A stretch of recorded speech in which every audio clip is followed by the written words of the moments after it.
ఒక గుంతలో పడిపోతుంది. అప్పుడే ఆ పిల్ల బగ్ రెక్కల్లో ఒక రెక్క విరిగిపోతుంది. ఇంకా ఆ బగ్ స్పృహ కోల్పోతుంది. చీకటి పడిన తరువాత బగ్ స్పృహలోకి వచ్చి తన రెక్క విరిగిపోయిందని తెలుసుకొని చాలా బాధపడుతుంది. అదే టైంలో వర్షం కూడా పడుతూ ఉంటుంది. ఇంకా ఆ బగ్ ఎగరలేక ఆ వర్షంలోనే తడుచుకుంటూ నేలపై నడుస్తూ హెల్ప్ కోసం అరుస్తూ ఉంటుంది. ఇంకా అది ఆ వర్షం నుండి తప్పించుకొని ఎక్కడికైనా వెళ్ళి తలదాచుకుందాం అని దగ్గరలో ఉన్న ఒక బాక్స్ లోపలికి వెళ్ళి తలదాచుకుంటుంది. నెక్స్ట్ డే మార్నింగ్ ఆ బగ్ నిద్ర లేచేసరికి ఆ బాక్స్ బయట కొన్ని సౌండ్స్ వస్తూ ఉంటాయి. ఆ సౌండ్స్ ఏంటా అని ఆ బగ్ బయటకు వచ్చి చూస్తుంది.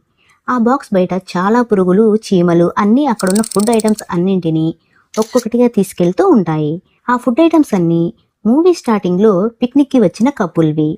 ఆ పిల్ల బగ్ కూడా వాళ్ళు వదిలి వెళ్లిన షుగర్ బాక్స్లోనే నైట్ అంతా తలదాచుకుంటుంది. అక్కడున్న పురుగులన్నీ తమకు నచ్చిన ఫుడ్ ఐటమ్స్ని తీసుకెళ్తూ ఉన్నప్పుడు అక్కడికి దగ్గరలో ఉన్న బ్లాక్ యాంట్స్ కొన్ని ఫ్రూట్స్ని తమ ఇంటికి మోసుకెళ్తూ ఉంటాయి. అప్పుడే బ్లాక్ యాంట్స్ లీడర్కి షుగర్ వాసన వచ్చి షుగర్ బాక్స్ దగ్గరకు వస్తుంది. అది ఆ బాక్స్ లోపలికి వెళ్ళి లోపల ఉన్న షుగర్ని టేస్ట్ చేస్తుంది. ఆ టేస్ట్ బ్లాక్ యాంట్స్ లీడర్కి బాగా నచ్చడంతో తన టీం మొత్తాన్ని పిలిచి ఆ షుగర్ బాక్స్ని తమ పుట్ట దగ్గరకు తీసుకువెళ్దాం అని చెప్తుంది. దాంతో యాంట్స్ అన్నీ కలిసి షుగర్ బాక్స్ని పైకి లేపి తమ పుట్ట దగ్గరకు బయలుదేరతాయి.